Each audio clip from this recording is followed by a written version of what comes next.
اچھا سن رہے دوستو، میں سلام کرتا ہوں آپ کی سماعتوں کو. ایک بار پھر آپ کے حکم کی تعمیل میں حاضر ہوں. اگر آپ سننا چاہتے ہو تو ذرا تالیاں بجا کے اجازت دے دیں ایک بار. اور بہت اچھا کہ نہ سازش تھی نہ کوئی جنگ کا اعلان لکھا تھا، بجھی آنکھوں میں ایک معصوم سا ارمان لکھا تھا. نہ سازش تھی نہ کوئی جنگ کا اعلان لکھا تھا. یہ جو میرے بھائی تھوڑا چہل قدمی کر رہے ہیں، پلیز 2 منٹ کے لیے بیٹھ جائیں. 2-3 منٹ پہ شعر پڑھوں گا پھر میں بیٹھنے والا ہوں. کہ نہ سازش تھی نہ کوئی جنگ کا اعلان لکھا تھا، بجھی آنکھوں میں ایک معصوم سا ارمان لکھا تھا. بجھی آنکھوں میں ایک معصوم سا ارمان لکھا تھا، جسے آتنک وادی کہہ کے گولی مار دی تم نے. اسی مزدور کے سینے پہ ہندوستان لکھا تھا.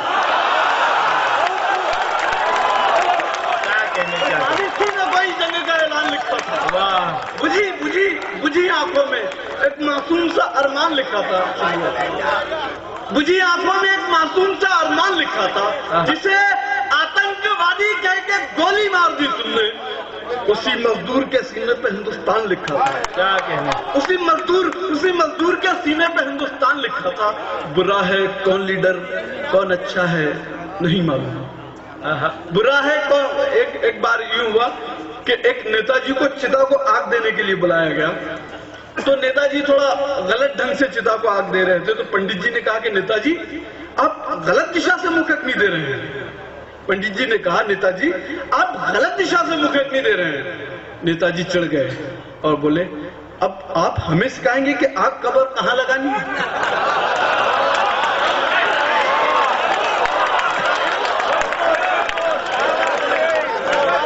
برا ہے کون لیڈر کون اچھا ہے نہیں معلوم. یہاں اب کون جھوٹا کون سچا ہے نہیں معلوم. سنا یہ ہے سیاست حاملہ ہے کچھ مہینوں سے. برا ہے کون لیڈر کون اچھا ہے نہیں معلوم. سنا یہ ہے سیاست حاملہ ہے کچھ مہینوں سے. یہ سچائی ہے لیکن کس کا بچہ ہے نہیں معلوم. سنا یہ ہے سیاست حاملہ ہے کچھ مہینوں سے. یہ سچائی ہے لیکن کس کا بچہ ہے نہیں معلوم. بہت اچھا سن رہے دوستو. یہ ایسی سماعتیں اگر شاعری سننے لگ جائیں گے تو ایک شاعر پہ احسان ہوگا. ایکچولی یہ جو غزل کہنے کا فن ہے، یہ چاول کے ایک چھوٹے سے دانے پر تصویر بنانے کا عمل ہے. کیا بات. لیکن ہم شاعروں کی پرابلم ہے کہ ہمیں وہ سامعین نہیں مل سکتے جو اس تصویر کو دیکھ سکیں. لیکن یہ سر آ گئے. میں یہ بات یقین کے ساتھ کہتا ہوں کہ وہ آنکھیں اس علاقے کے سامعین کے پاس ہیں. میں سلام کرتا ہوں آپ کی سماعتوں میں اور 2-4 شعر پڑھ دیتا ہوں. غزل کی شاعری ہونی چاہیے. میرے بہت ریسپیکٹڈ محترم راحت اندوری صاحب بیٹھے ہوئے ہیں جنہیں دیکھ کر میں نے کھڑے رہنا سیکھا ہے مائک پر. اور میں اگر کچھ شعر نہ پڑھوں تو مجھے لگا کہ میں غلط کر رہا ہوں. میں شعر پڑھتا ہوں. تھوڑی سی توجہ اس طرف دے دیں. ایک غزل کے 2-3 شعر کے. یہاں سے یاد میری عمر بھر نہ آئے تجھے. یہاں سے یاد میری عمر بھر نہ آئے تجھے. میں جب مروں بھی تو میری خبر نہ آئے تجھے. یہاں سے یاد میری عمر بھر نہ آئے تجھے. میں جب مروں بھی تو میری خبر نہ آئے تجھے. خدا کرے کہ بھری بارشوں میں بچھڑے ہم. یہاں سے یاد میری عمر بھر نہ آئے تجھے. عمر بھر نہ آئے تجھے. میں جب مروں بھی تو میری خبر نہ آئے تجھے. خدا کرے کہ بھری بارشوں میں بچھڑے ہم، کہ میری آنکھ میں آنسو نظر نہ آئے تجھے. یہاں سے یاد میری عمر نہ آئے تجھے. خدا کرے کہ بھری بارشوں میں بچھڑے ہم.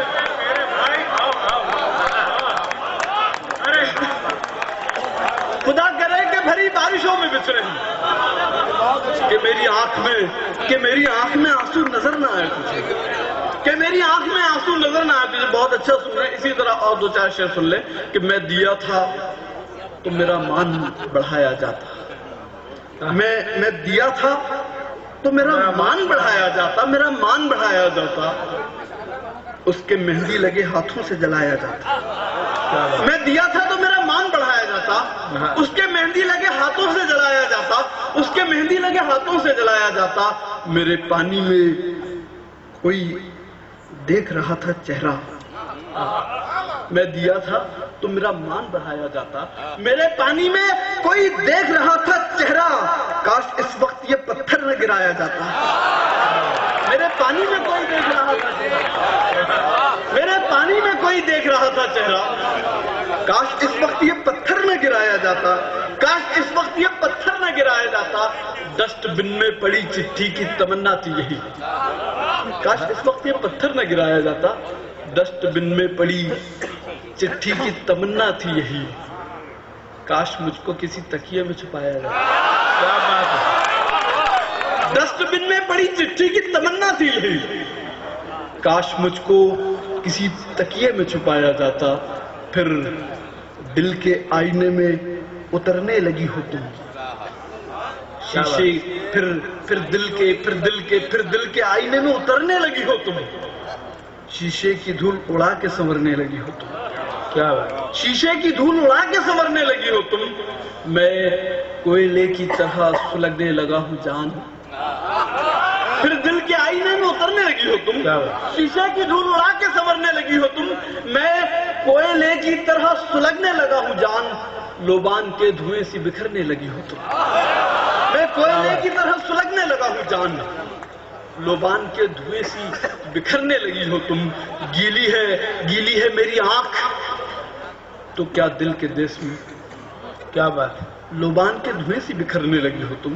گیلی ہے میری آنکھ تو کیا دل کے دیس میں پانی کے راستے سے اترنے لگی ہو تم. گیلی ہے میری آنکھ, گیلی ہے میری آنکھ تو کیا دل کے دیس میں پانی کے راستے سے اترنے لگی ہو تم. ہوا بن کر میرے پاس آ, تجھے خوشبو بنا دوں گا. ہوا بن کر میرے پاس آ, تجھے خوشبو بنا دوں گا. تجھے خوشبو بنا دوں گا. تو کوئی بھی زباں ہو میں تجھے اردو بنا دوں گا. ہوا بن کر میرے پاس آ, تجھے خوشبو بنا دوں گا. تو کوئی بھی زباں ہو میں تجھے اردو بنا دوں گا. میں تیرے گال سے گرتا ہوا آنسو کا قطرہ ہوں. کیا بات. ہوا بن کر میرے پاس آ, تجھے خوشبو بنا دوں گا. تو کوئی بھی زباں ہو میں تجھے اردو بنا دوں گا. میں تیرے گال سے گرتا ہوا آنسو کا قطرہ ہوں. میں جس کنکر پہ ٹھہروں گا اسے جگنو بنا دوں گا. میں تیرے گال سے گرتا ہوا آنسو کا قطرہ ہوں. میں جس کنکر پہ ٹھہروں گا اسے جگنو بنا دوں گا. اسے جگنو بنا دوں گا. غریبی اس کی وطن کے لیے ترستی ہے. کیا کہہ رہے ہیں. اداس چڑیا چمن کے لیے ترستی ہے. کیا بات ہے. غریبی اس کی وطن کے لیے ترستی ہے. اداس چڑیا چمن کے لیے ترستی ہے. کسی کی کار میں کتے پہ ریشمی چادر. غریبی اس کی وطن کے لیے ترستی ہے. کسی کی کار میں کتے پہ ریشمی چادر. کسی کی لاش کفن کے لیے ترستی ہے. کسی کی کار میں کتے پہ ریشمی چادر. کسی کی کار میں کتے پہ ریشمی چادر. کسی کی لاش کفن کے لیے ترستی. بس ایک ماں کی محبت دکھائی دیتی ہے. انار والا صاحب نے میرے 4 مصرے پڑھے ہیں تو میٹر تھوڑا ہل گیا تھا, لیکن میں ان کے جذبے کو سلام کرتا ہوں اور ان کے اس خلوص کی قدر کرتے ہوئے وہ 4 مصرے میں پھر پڑھ رہا ہوں, آپ کے حوالے کرتا ہوں کہ بس ایک ماں کی محبت دکھائی دیتی ہے. کیا بات. زمین پہ ایک ہی عورت دکھائی دیتی ہے. بس ایک ماں کی محبت دکھائی دیتی ہے. زمین پہ ایک ہی عورت دکھائی دیتی ہے. اے بوڑھی ماں تیرے چہرے کی جھریوں کی قسم. بس ایک ماں کی محبت دکھائی دیتی ہے. زمین پہ ایک ہی عورت دکھائی دیتی ہے. اے بوڑھی ماں تیرے چہرے کی جھریوں کی قسم. ہر ایک لکیر میں جنت دکھائی دیتی ہے. اے بوڑھی ماں تیرے چہرے کی جھریوں کی قسم. ہر ایک لکیر میں جنت دکھائی دیتی ہے. اگر خدا ہے تو جنگل میں کیسی پیاس نکال. اگر خدا ہے تو جنگل میں کیسی پیاس نکال. میں پتھروں کو نچوڑوں گا تو گلاس نکال. اگر خدا ہے تو جنگل میں کیسی پیاس نکال. میں پتھروں کو نچوڑوں گا تو گلاس نکال. تو گلاس نکال. دکھائی دے گا ابھی لوکتنتر کا ڈھانچہ. 26 جنوری اور میرا ایک شعر. میں پتھروں کو نچوڑوں گا تو گلاس نکال. دکھائی دے گا ابھی لوکتنتر کا ڈھانچہ. اے راجنیتی یوں ہی ہڈیوں سے ماس نکال. دکھائی دے گا ابھی لوکتنتر کا ڈھانچہ. اے راجنیتی یہی ہڈیوں سے ماس نکال، یہی ہڈیوں سے ماس نکال، یہی ہڈیوں سے ماس نکال، تمام شہر کو لنکا بنایا جائے گا، ذرا سی بحث کو دنگا بنایا جائے گا۔ کیا بات ہے، تمام شہر کو لنکا بنایا جائے گا، ذرا سی بحث کو دنگا بنایا جائے گا، ہمیں جلاؤ نہ یارو کہ وہ کپاس ہے ہم۔ تمام شہر کو لنکا بنایا جائے گا، ذرا سی بحث کو دنگا بنایا جائے گا، ہمیں جلاؤ نہ یارو کہ وہ کپاس ہے ہم، جسے ملا کے ترنگا بنایا جائے گا۔ کہ آندھی اور سیلاب پھول کو تباہ تو کر سکتے ہیں مگر دوبارہ کھلنے سے روک نہیں سکتے۔ میرے محترم حضرات، کچھ تیار ایسے ہوتے ہیں